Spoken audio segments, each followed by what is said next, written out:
Thanks for joining us today. I'm joined today by two of my colleagues here at Andersen, Lei Zhao, who's a senior manager in our Calgary office, and Nicolas Rondeau, who is a director in our Montreal office. And today, the trio of us are going to talk to you about digital services, tax on digital services from Canada and U.S. perspective. And so from that, we're going to talk a bit about income tax, the new proposed digital tax, as well as potential sales tax implications.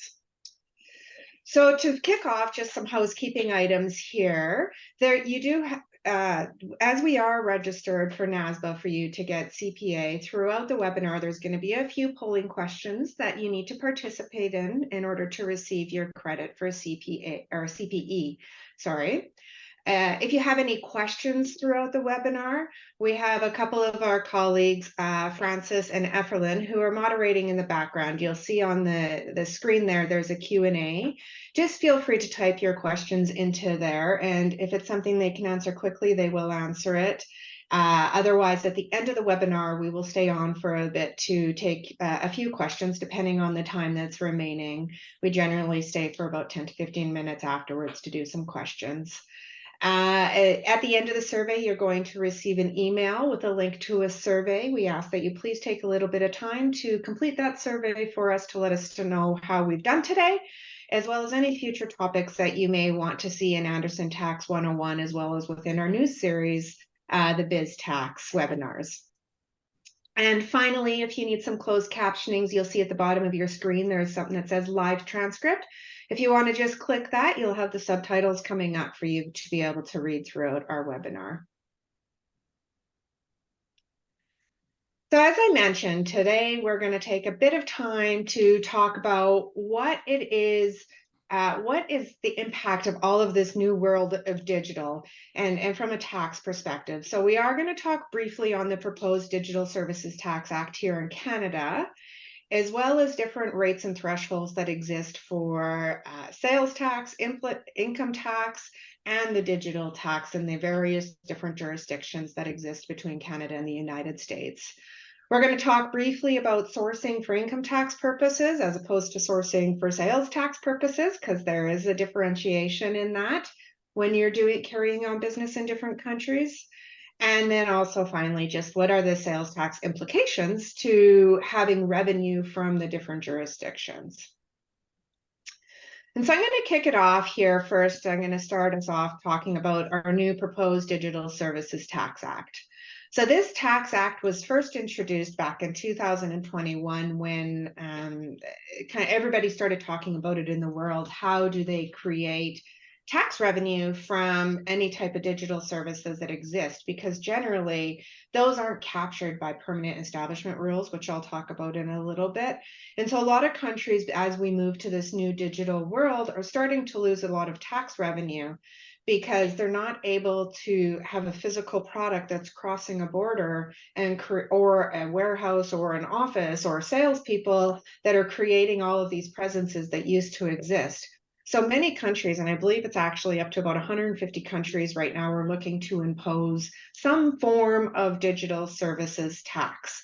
I know the OECD has put in place asking for a delay, if you will, for one more year. There was a delay until 2024, and then a lot of countries have agreed to delay it yet another year as they kind of view this. But Canada has decided that they're going to proceed so long as it makes it all the way through with implementing the Digital Services Tax Act. Now, it's expected to be effective January 1st, 2024. However, it is looking as though they might look retroactive to any revenue earned since January 1st, 2022, when it was first put in place. Now, as I said, this is still proposed legislation, and they're looking for commentary from the taxpayers of Canada and the different societies, CPA societies or entities that work in the tax area to provide their comments. That's the general process that goes through whenever law comes into effect for Canada. So that's where it's at right now, but based on kind of the commentary that's coming out, there's no reason that it's going to be delayed that we can see. Now, again, things can happen that we're not aware of. And so what this tax is actually a tax on revenue. So it doesn't allow you to take into, expenses. And it's also not an income tax, which is a very important distinction when you're looking at this to determine if if this tax is going to be applicable to you or not. And so it's 3% of any revenue that's in excess of what is determined to be in scope revenue, which I'll talk about in a second. So if your revenue is in excess of that, anything above those amounts is going to be taxed at that 3% rate. And it's a flat rate. So what does this apply to? It basically, if you kind of think about the digital world, it applies to anything that doesn't create an actual physical presence, but it does create revenue in the country. And so online marketplace revenue, advertising revenue, any type of social media services that might happen, say through Meta or YouTube, you generate revenue from different countries, as well as the sale and licensing of any user data. So generally we all get put on data user lists, and then people can sell those to other entities. So when they generate revenue from that, from Canadians, those are the type of things that are actually going to be applicable when looking at this Digital Services Tax Act. If I can make a parallel, Krista, yeah, actually, there's a parallel with sales tax with the new registration rules.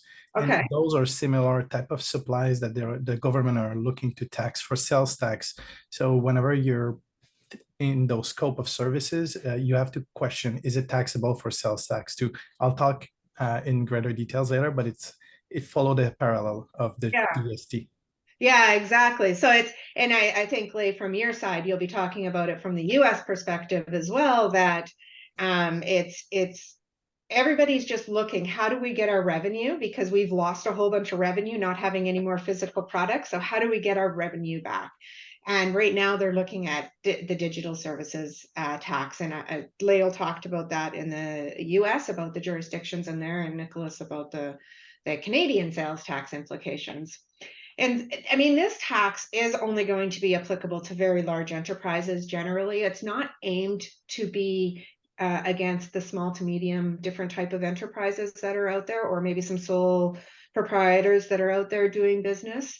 In order to have this tax applied, the global revenue of the enterprise needs to be 750 million pounds or more, and the Canadian specific revenue has to be in excess of 20 million of in scope. So if you remember, 20 million is how much you're allowed to earn, basically tax free. Anything in excess of that, you're going to be subjected to the 3% tax on that revenue. And so it's kind of at this point, it is generally written for commentary. I would say stay tuned, keep watching for it. And also for all of those enterprises that might be applicable to, start thinking of if you have any potential accrual that might need to take place, because if this is going to go retroactive to 2022 and you have to go back, there might be some tax that you haven't expected to be paying the past couple of years that now you have to go back and pay.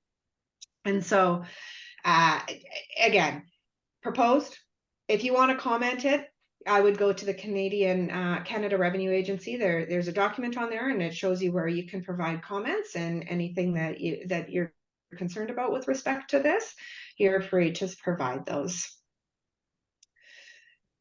And so just moving on a little bit about what is sourcing. So moving away from the Digital Services Tax Act and now moving to income tax.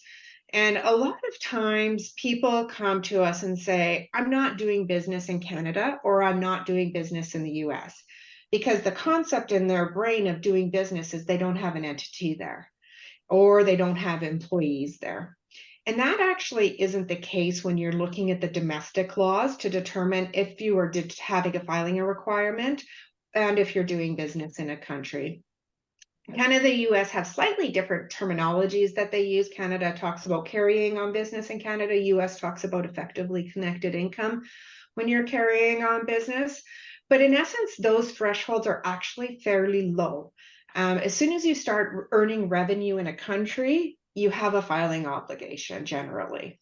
And so it's something that you really need to keep in mind. Now, in saying that, doesn't necessarily mean that you're going to be taxable, because Canada and the U.S. actually have a very comprehensive tax treaty. And we've talked about sourcing a little bit in previous webinars with respect to business income and when you're taxable and the different treaty provisions. But just as a reminder that just because you're protected from the treaty does not mean you have zero filing obligations. And so under the articles of the treaty for residency, Article 4, for permanent establishment, Article 5, and for business profit taxability under Article 7, it might come to the fact that you don't have to pay income tax federally in the United States or in Canada, but both countries actually have a mandatory filing requirement when you're claiming a treaty position. And so in Canada, the penalty is $2,500 for non-filing. And in the US, it's a penalty potentially of $10,000 for the non-filing of a treaty disclosure for an entity. And so these are actually fairly significant things that you should be doing. People often say to me, well, I don't know tax, why bother filing? But both countries have implemented a de minimis penalty that exists. Because if they didn't have that, you're right, nobody would file. And every country right now is trying to figure out how to catch all of this revenue that's potentially leaking and tax that they should be catching. And so by implementing these treaty positions, that forces people to have to file or they're exposed for statute of limitations, meaning that filing could be open forever because you never actually filed anything to say I've taken this position or impose a penalty. Then the US has actually gone one step further in that they have stated that if you do not file your treaty-based return and the IRS comes to you saying you should have filed a return because we see that you have effectively connected income in the United States, they say they have the right to deny you taking expenses. Now, how will that hold up? That's to be determined, but that is what they say is we will deny you statute of limitations and we will deny you expenses and you'll have to pay tax on your gross income. That can be a very expensive mistake to make by not merely filing this treaty disclosure return to protect yourself. We do call it protect. It's like insurance. It's an annual insurance that you pay to make sure that these authorities can't come back after you. Now, there's no specific article at this time in the tax treaty. I don't think the treaty has kind of caught up to everything. I assume probably at some point in the future, they'll start talking about digital services and what that means for permanent establishment. I know, Lei, you'll talk about it a bit. The states have already started doing that. And what does digital services mean and creating a presence in different states? But federally, that doesn't really exist for the tax treaty. So you'll just use the article just like everybody else to determine whether or not you have a permanent establishment in the United States and whether your business profits are subject to taxation in Canada or the US. Now, one important note of clarification here is that not all states in the United States follow the treaty. California is a prime example. If you are a non-resident and you have digital services revenue in California, depending on the thresholds of California law, you might actually be subjected to income tax in California on those profits, even though you do not have a federal permanent establishment. And so it's very important, again, just because you think the treaty protects you, it doesn't protect you from every jurisdiction, nor does it protect you from filing obligations. So it's important to make sure that if you have customers and revenue in different jurisdictions, that you take a look and have a talk with someone to see whether or not you have any different reporting obligations. All right, and then finally, I'll just talk briefly about the income tax rates, just so you're aware. We've again talked about this on other webinars, so I'm just touching on it. From a federal and provincial/state perspective as the different rates. As you can see, it's relatively close, actually, once you take into account federal and state taxation. The states vary from 0% to 11.5% at the top marginal brackets. And then provincially, it's 8% to 16%. So Canada, you're looking potentially, 31%. And in the US, you're looking at 32.5%. And this is corporate-wise. And so individually, the rates are fairly similar in that once you take into account all states. And the reason I'm talking about individually is because if you are a sole proprietor, you're still actually subjected to taxation as digital services. And we do see that where people just start up a business on their own without actually incorporating. So you fall into all of these same categories. You just file personal returns versus corporate returns. And so maybe heading to our first polling question here of the webinar. What determines how income is sourced to Canada and the U.S. for income tax purposes? A, Canadian domestic law. B, U.S. domestic law. C, the Canadian-U.S. tax treaty. Or D, all of the above. All right, so the poll is in and 82% of you are correct, all of the above. When you're looking for purposes of sourcing, remember I said filing obligations, you have to look to the domestic law. Income tax, you have to look to the tax treaty to see if you're taxable. So you actually have to look to all domestic laws in order to determine the sourcing of the income, in order to determine what filing obligation you might have, or tax liability that you might have from an income tax perspective. Because without if you actually don't fall into it domestically, you'll never even get to the tax treaty. So you have to always start with the domestic laws in order to determine whether or not you have that reporting obligations. And so now I'll pass it off to Nicolas here. He's going to talk briefly about the Canadian sales tax obligations that exist. Hi, everyone. Apologize for my voice. I may have I lost a portion of it this weekend. Got a virus. Thank you for passing me the next stage. I guess probably the best parallel I would start with is you really have to look at the domestic law, like Krista mentioned. But from a sales tax perspective, the traditional registration requirements, so I'm meaning about permanent establishment, fixed establishment, and carrying on business. Typically, when you operate in the digital service and product, you will not be cut by those rules. So you're not really required to register in Canada, even if you have revenue sourcing to Canada. However, all of this changed recently. So before I go into the new rules, I just wanted to briefly put the context of what's the regular rule. So the regular rules is you have a physical presence, you have a permanent establishment, like local employees. And a small distinction, permanent establishment for income tax is slightly different than for sales tax. One doesn't mean, if you have one for income tax, it doesn't mean you have one for sales tax and vice versa. So you really have to look at those criteria separately. I wanted to make a small distinction for fixed establishments. Sometimes non-resident corporation or companies of Canada, they will have a sales rep or independent contractor into Canada. So you need to really review what's the presence of those subcontractor into Canada, because their personal address could be deemed to be a fixed establishment for which you're carrying on business into Canada. So the logic under the normal registration rule is you have to eliminate or verify if you have a permanent establishment. If you don't have one, do you have a fixed establishment through your activities or your subcontractor or your fixed asset or any TPP or tangible personal property you have in Canada? And if the answer is no, then the last test under the normal rule is, are you carrying on business? Carrying on business is a loose definition. There's no set guideline.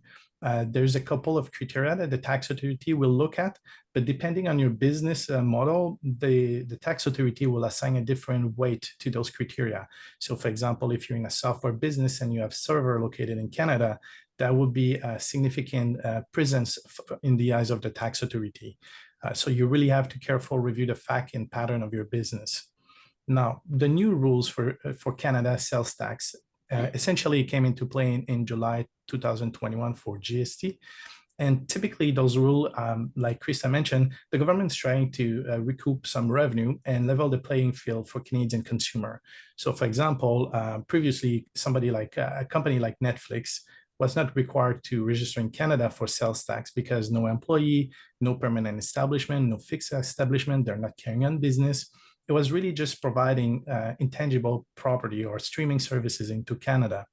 So the new rules, what they're trying to say is that if you answer no to the first tests, permanent establishment, fixed establishment, and carrying on business, that means you're not required to register under the normal rule, but there's two specific criteria. So whenever you're a non-resident providing, selling digital product or services into Canada, or you're a digital platform operator, then you need to do another series of tests to see if you're required to register under what we call the simplified registration rule for non-resident.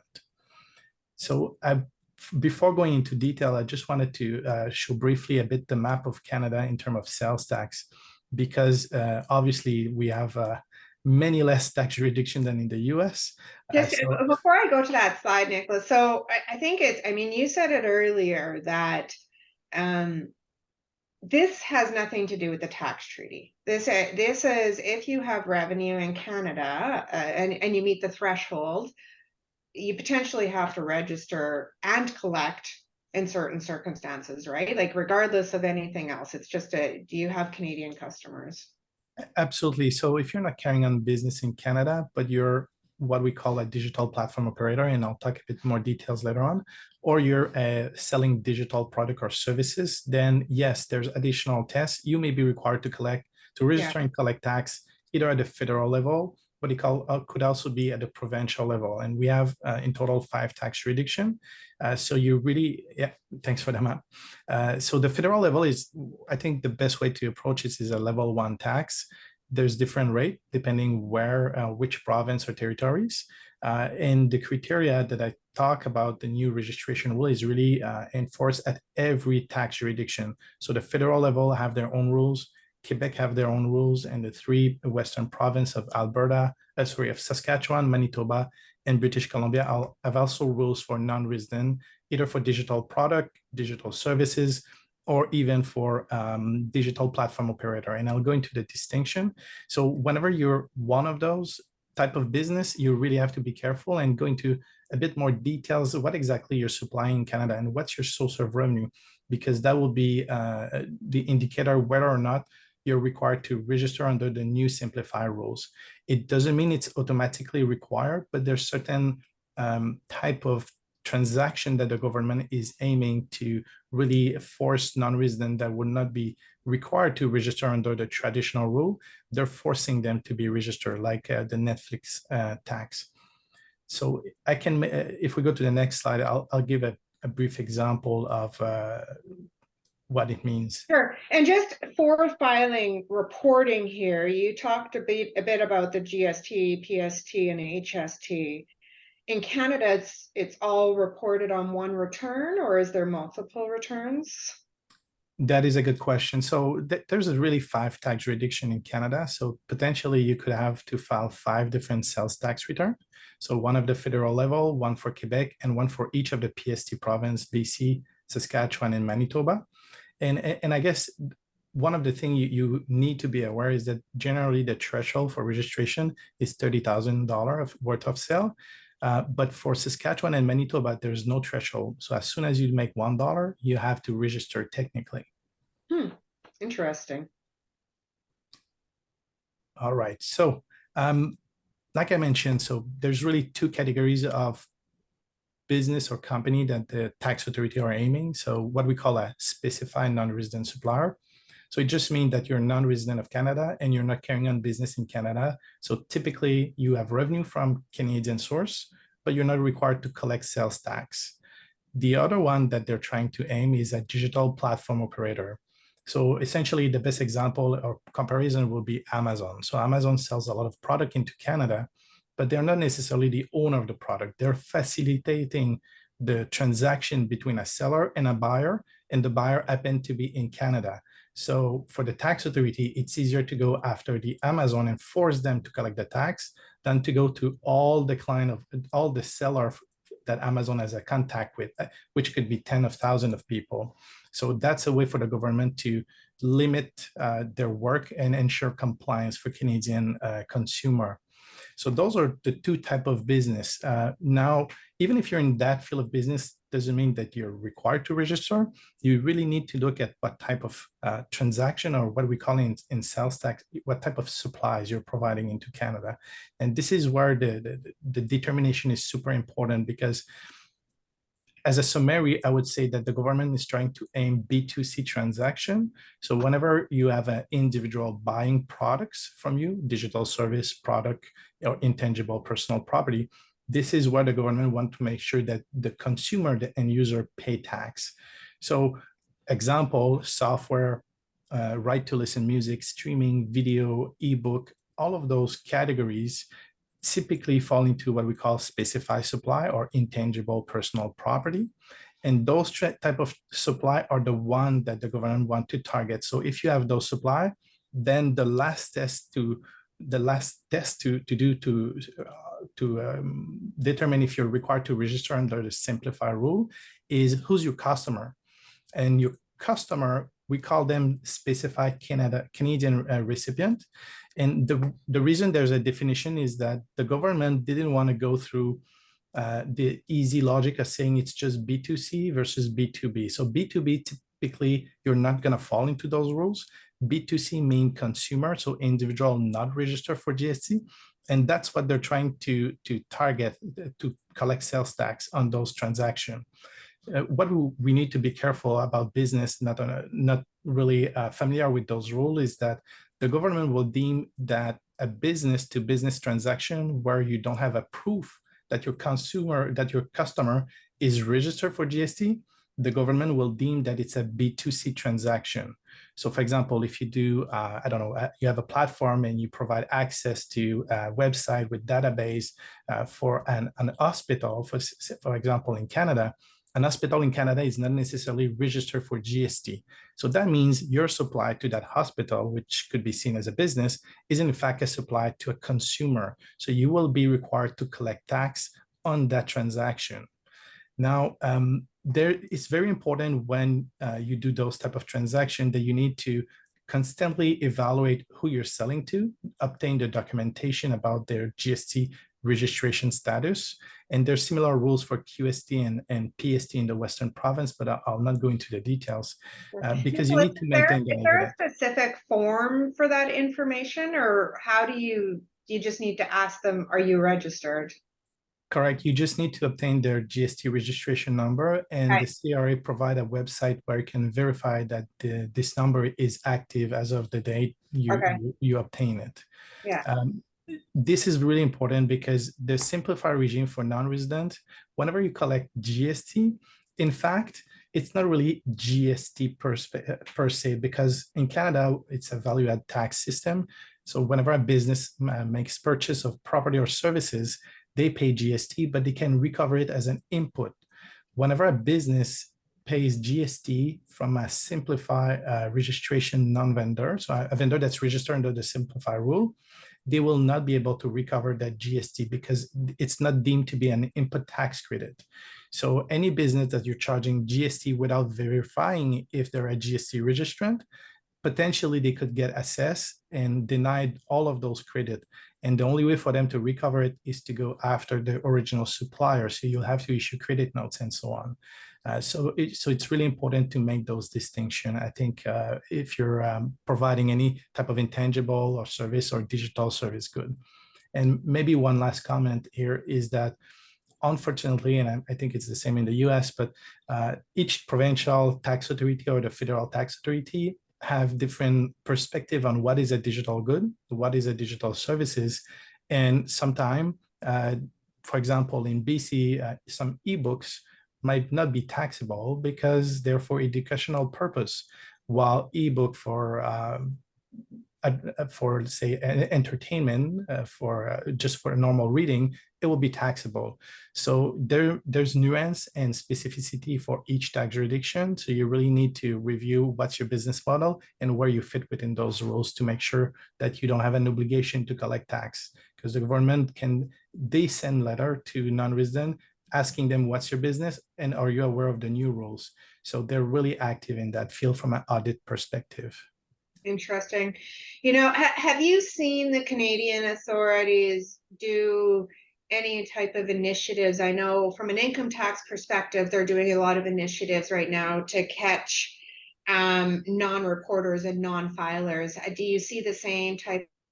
Absolutely, yes. We do have several clients that things starting to receive a happen notice. from tax? Yeah, it is one of their audits. focuses right now? Exactly. They hire, every tax jurisdiction has hired people just to look at on the internet to find business in the software or in digital service. So they track them, they have a whole list, and they send letter to start questioning about your business and are you required to register and collect tax. So they Yeah. really have hundreds of people looking for that. Yeah. And they do build that list. And for example, in Quebec, if you register under the simplified regime, the list is publicly available. So you know who's registered for now. And they're maintaining that list and they're updating it every week. Interesting. And so, just sorry, one more question. From a simplified perspective, you have to register in Canada. Do you also have to register separately with the other jurisdictions in Western Canada and Quebec as simplified, or does it all follow through once you register once? So a really good question. Unfortunately, they all have their own registration process.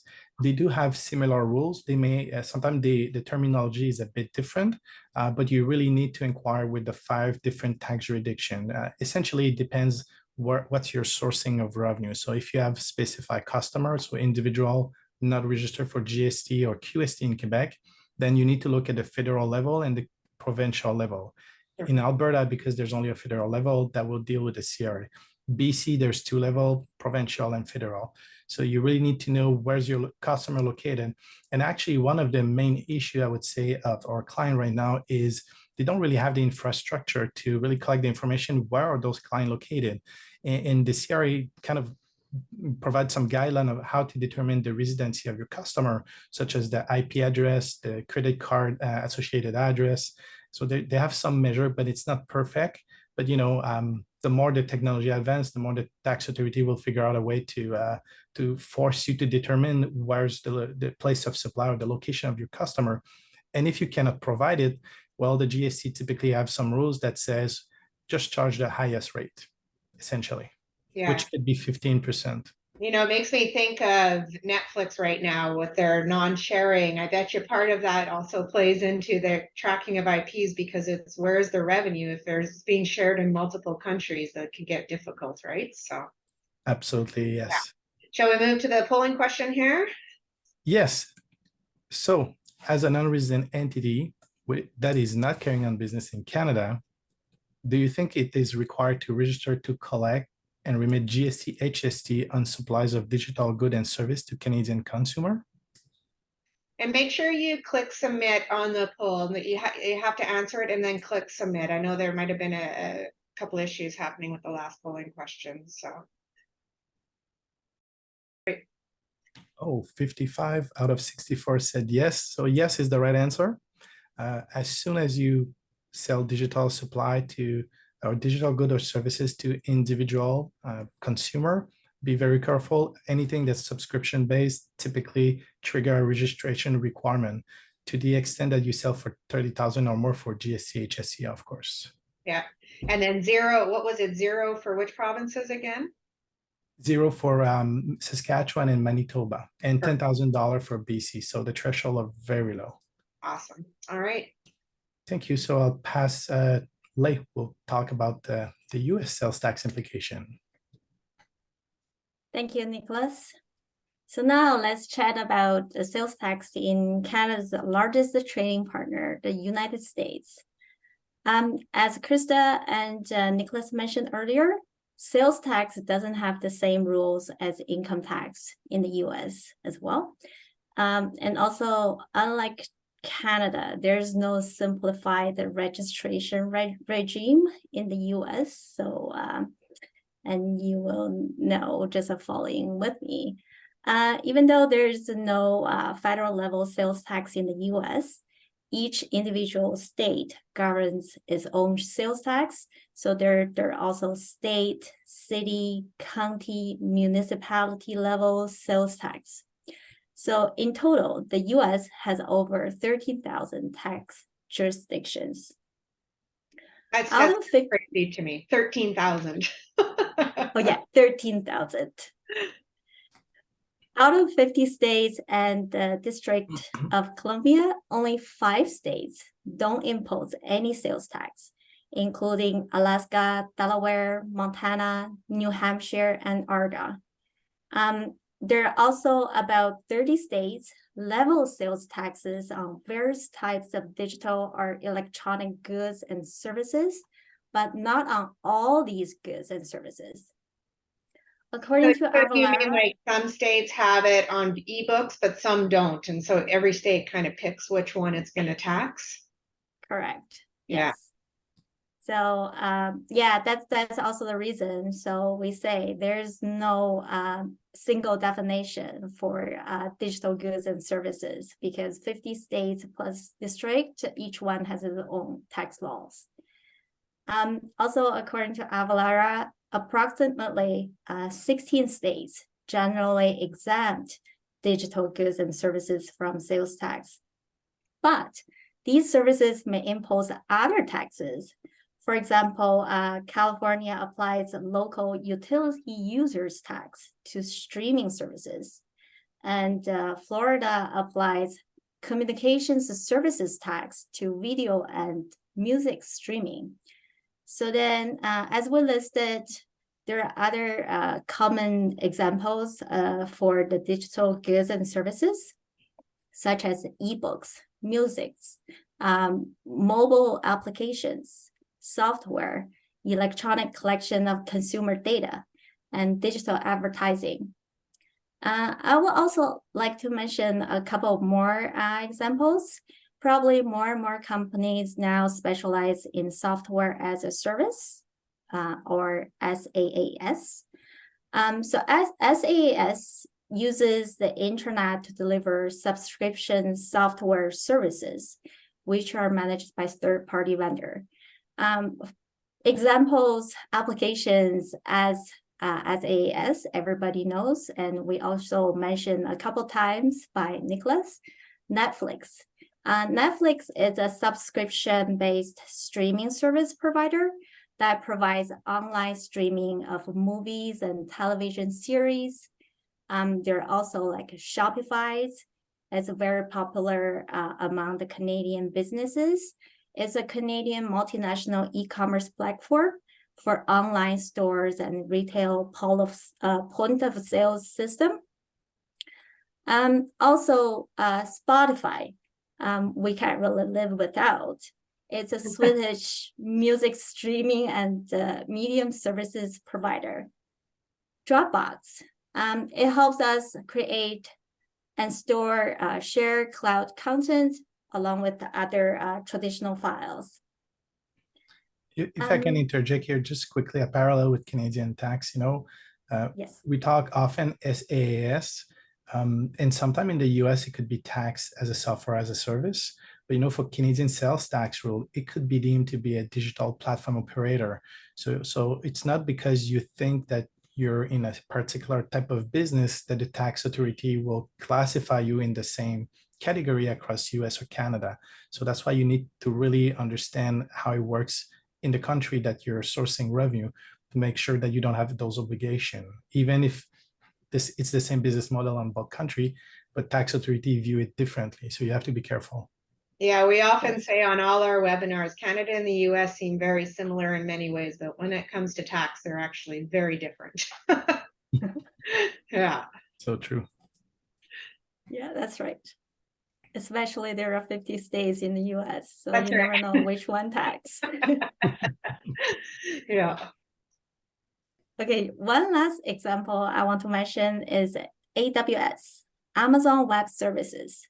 It's a comprehensive cloud computing platform provided by Amazon that includes a mixture of, you can name infrastructure as a service, IaaS, platform as a service, PaaS, and packaged software as a service, SaaS.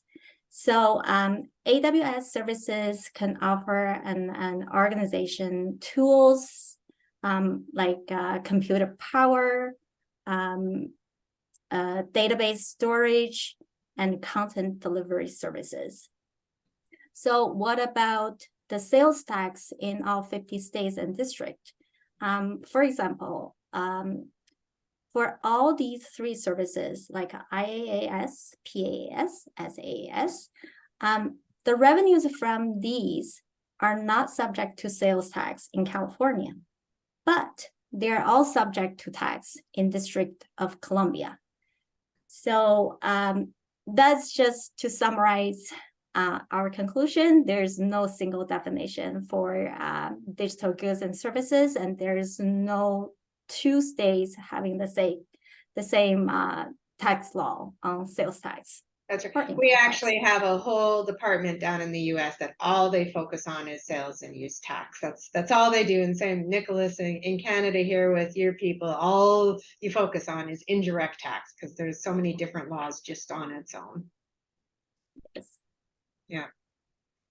And So if I now- can add, sorry, if I can add, Yes. you know, technology moves faster than the tax law. So that's what we're trying to do is put those new concept into the old tax law. That's right. Yeah, because they'll be about 10 years behind. Yeah. So now we already talked about no single definition about digital goods and services. You're probably going to be asking, how do individual states levy sales tax? That depends on nexus, or we normally say minimum requirement triggers a sales tax collection obligation. So it used to be that a physical presence trigger nexus in the states until the United States Supreme Court decision in South Dakota versus Wayfair happened in June 2018. Probably everybody heard about it. So the decision is that nexus can also be created by economic activity alone, or called economic nexus. So far, about 43 states and District of Columbia require out-of-state businesses with a certain volume for sales or number of transactions in that state to collect and remit sales tax.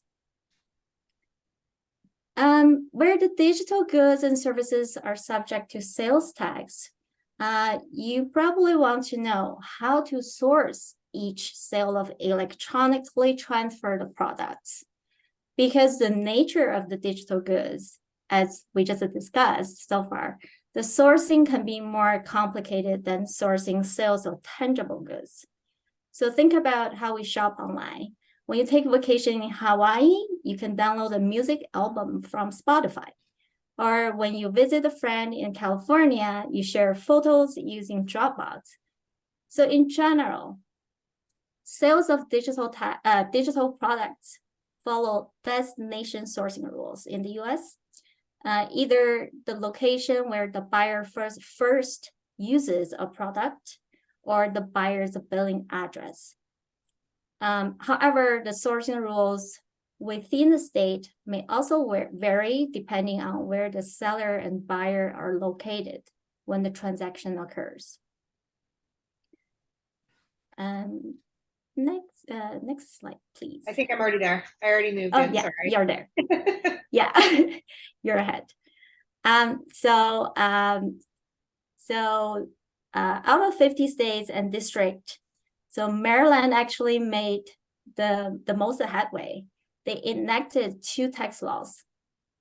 So the first one is 6% sales and use tax on digital goods. It's effective March 14th, 2021. And then, so the tax actually taxes the electronic books, streaming video, music, and games, and also digital delivered software. The second one, which even made bigger headlines, is effective January 1st, 2022. I don't know, people probably here in the video or different social media, people are sharing this. So this tax is between 2.5% and 10% on the gross revenue above 1 million made from digital advertisements within the state by a large internet advertising company like a Google or Facebook with annual global revenue above 100 million in US dollars. This tax, you can see, it targets social media, search engine, and digital publishing companies. Right after this, This is Yes. interesting because when we talked about Canada not delaying imposing this law and moving it forward regardless of the OECD asking for a year delay, this is already actually happening in other jurisdictions. So Canada is not going to be the first person to impose a digital services tax because, as you can see, there's states in the United States that are already imposing it and have been imposing it. Yeah, that's right. So also Maryland Department of Legislative Services estimated the revenue about 250 million from this tax during this first year. Right after this tax law enacting, the U.S. Chamber of Commerce and other trade groups also challenged this first nation tax. So they argue that it's unfair, penalizes tech companies for social use, and could negatively affect the business in the state. You know, it's I mean, negatively impacting, but I think as we've seen, the trend is moving that most states, they've lost a lot of revenue because things have moved digital. So they're trying to figure out, as Nicolas even said with respect to the Canadian, trying to figure out how to recoup a lot of that because of their ability to avoid permanent establishments in different jurisdictions and nexus potentially even in jurisdictions for states. There's a lot of revenue that could be lost by, you know, setting up your company in a non-taxing jurisdiction and just streaming from there. And so, you know, it's just, I think at this point, the different jurisdictions are, as I said, just trying to figure out how do they recoup a lot of tax revenue that has been lost because things are now moving to a cyberspace versus a physical product changing hands. That's true. I agree too. So then now other states just follow Maryland's digital tax laws. According to Bloomberg, additional 9 states also consider tax legislation, targeting tech companies in 2022. So about 2 states target social media companies, 6 states proposed taxing digital advertising revenues, and 2 states consider excise tax on collection of consumer data. So all the states trying to recoup revenue from this digital economy, like both Krista and Nicolas said. So now the following slide, we will show some proposed digital services tax in 3 other states besides Maryland, just for you to have a general idea. So in Massachusetts, they actually proposed a digital advertising tax between 5 and 15%. It's even higher than Maryland. So it's basically tax the gross revenue derived from digital advertising services in Massachusetts for the companies with revenue over for these revenues in Massachusetts over 50 million. And this tax law actually in effective January 1st, 2022. New York proposed 2 taxes. The first one is also digital advertising tax. So it's between 2.5 and 10% on gross revenue also derived from digital advertising services, a portion to New York State, but for the companies with a global revenue above 100 million, effective January 1st, 2022. Another one is a data tax of 5%. It's on gross income of corporations, which derive income from the data New York State individuals share with the corporation. The last one is a Washington State proposed a data tax of 1.8% on gross income from the sale of personal information attributable to Washington State, effective January 1st, 2022. So the information we quoted from Bloomberg, there's probably more tax laws proposed in 2023 that we couldn't catch. So then we just hope as tax professionals, with the evolving digital economy and then the complicated state tax system, we hope that there's a uniform sales tax system, maybe like a pilot 2 of OECD that will serve the purpose to have more simplified sales system, like what Canada has. Yeah, I think, it's Canada. I mean, it's difficult in that the laws are difficult to determine whether or not you're taxed. But the nice thing about Canada is we don't have 13,000 different taxing jurisdictions like the United States. So there's a lot less laws to really read in Canada than there is in the United States, for sure. Should we move to the polling question now here? Yes. Okay, the last polling question. Who imposes sales tax in the U.S.? Internal Revenue Service, or IRS, the states, the cities, counties, municipalities, or all of the above except A. Do your best guess and please submit. Click the submit button. Awesome. I feel like we should have Jeopardy music playing in the background.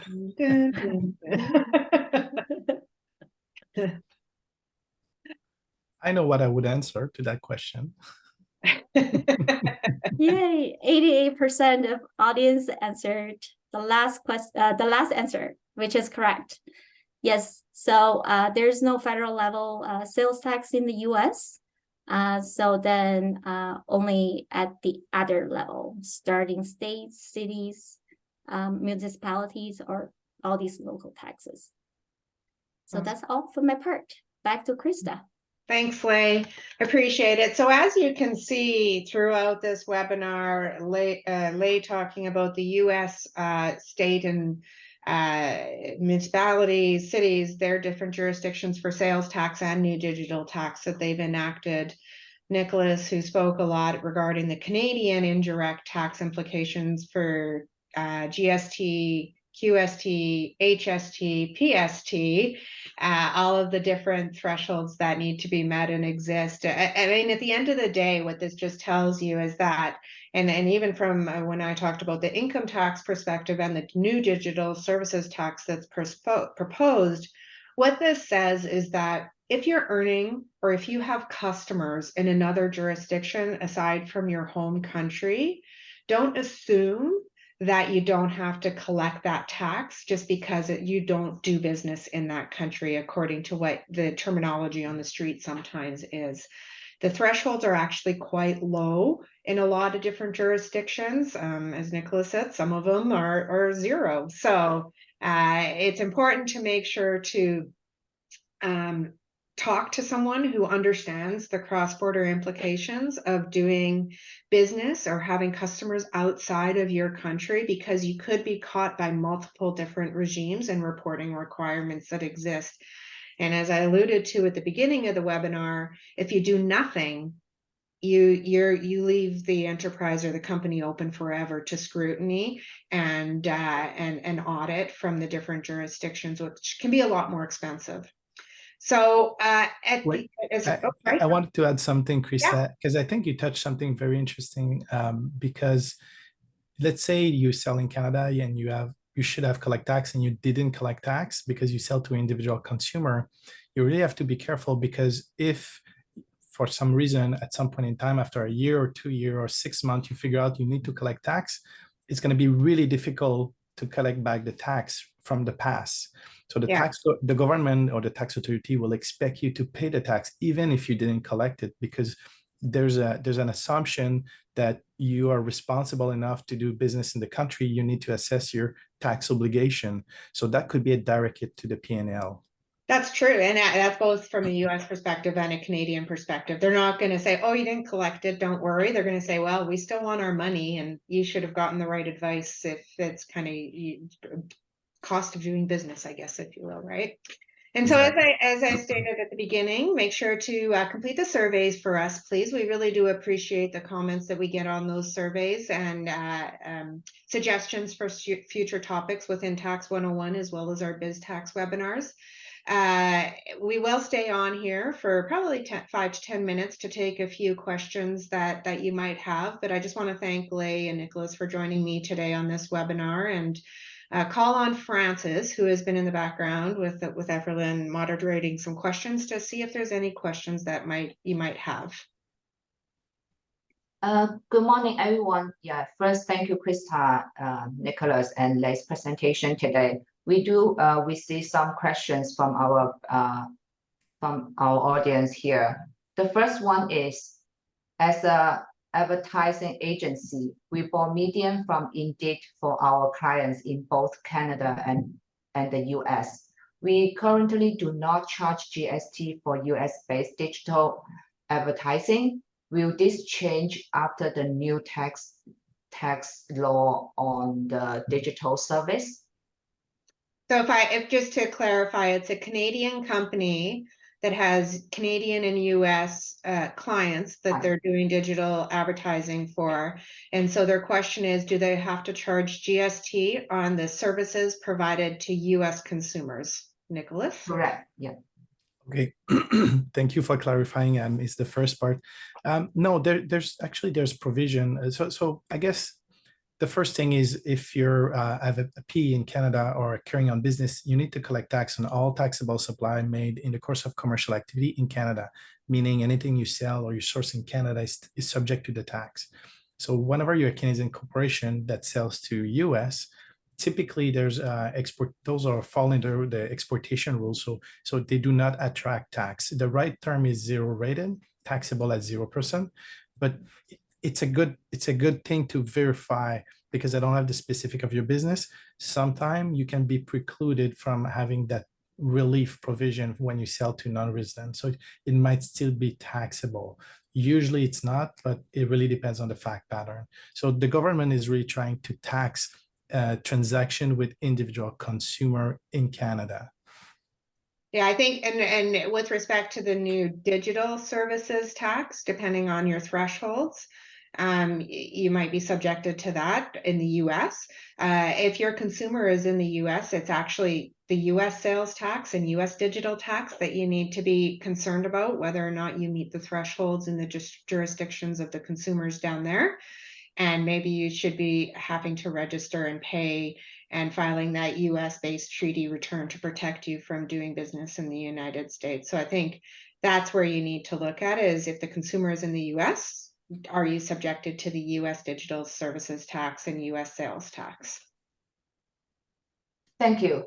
The second question related to the first one, is there a software application where the business owner can figure out regarding tax rate for each state in the US? Is there software? Yes. There are different softwares that exist that businesses can purchase and put their transactions through, and it'll help to figure out when a sale is made somewheres, they'll figure out what the tax rate is.